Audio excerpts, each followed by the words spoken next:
Assalamualaikum warahmatullahi wabarakatuh.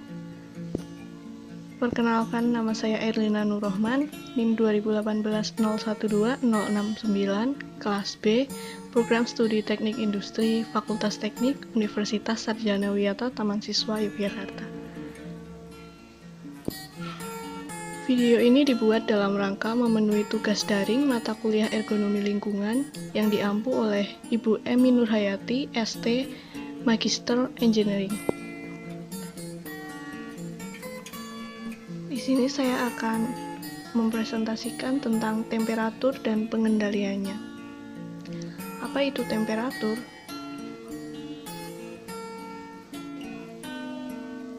Temperatur menurut KBBI. Temperatur merupakan panas dinginnya badan atau hawa yang bisa disebut sebagai suhu. Temperatur pada manusia. Normalnya manusia memiliki suhu tubuh sebesar 36,5 sampai 37,2 derajat Celcius.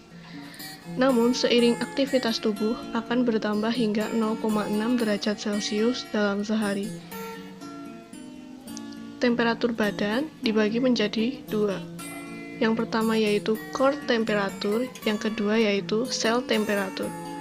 Core temperatur merupakan suhu konstan dengan sedikit fluktuasi sekitar 37 derajat. Contohnya otak, jantung, dan perut dalam. Sedangkan cell temperatur terdapat pada otot, tangan, kaki, dan seluruh bagian kulit yang menunjukkan variasi tertentu. Nah, berikut adalah gambar perbedaan antara core temperatur dan cell temperatur. Yang berikutnya adalah alat ukur suhu tubuh. Yang pertama yaitu termometer dahi. Termometer dahi adalah termometer dengan sistem infrared. Hasilnya akurat, namun harganya mahal. Biasanya digunakan oleh kantor-kantor besar untuk mengukur karyawannya sebelum masuk. Yang kedua adalah termometer elektronik. Termometer ini yang sering digunakan oleh dokter-dokter dan masyarakat karena mudah ditemukan. Berikutnya yaitu termometer sekali pakai. Termometer ini menggunakan sensor cairan kristal berbentuk lembaran kertas yang dapat mereaksi dengan panas. Termometer ini kurang akurat, namun harganya murah. Yang selanjutnya yaitu termometer telinga. Yang selanjutnya adalah iklim kerja. Iklim kerja merupakan suatu kombinasi dari suhu kerja, kelembaban udara, kecepatan gerakan udara, dan suhu radiasi pada suatu tempat kerja. Cuaca kerja yang tidak nyaman, tidak sesuai dengan syarat yang ditentukan, dapat menurunkan kapasitas kerja yang berakibat menurunnya efisiensi dan produktivitas kerja. Sumber panas pada lingkungan kerja. Yang pertama yaitu iklim kerja setempat. Iklim kerja setempat dapat meliputi suhu udara, lighting, kecepatan gerakan udara, dan sebagainya. Yang kedua yaitu proses produksi dan mesin. Proses produksi dan juga mesin dapat menghasilkan panas yang bisa mempengaruhi lingkungan kerja. Yang ketiga yaitu kerja otot. Dalam melakukan pekerjaan, perlu energi dalam proses oksidasi untuk menghasilkan energi berupa panas.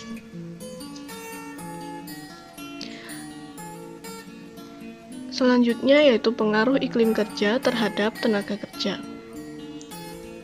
Yang pertama yaitu gangguan perilaku dan performa kerja. Yang kedua, dehidrasi atau kekurangan air. Yang ketiga, heat stress, yaitu gatal kulit akibat kulit terus basah seperti biang keringat.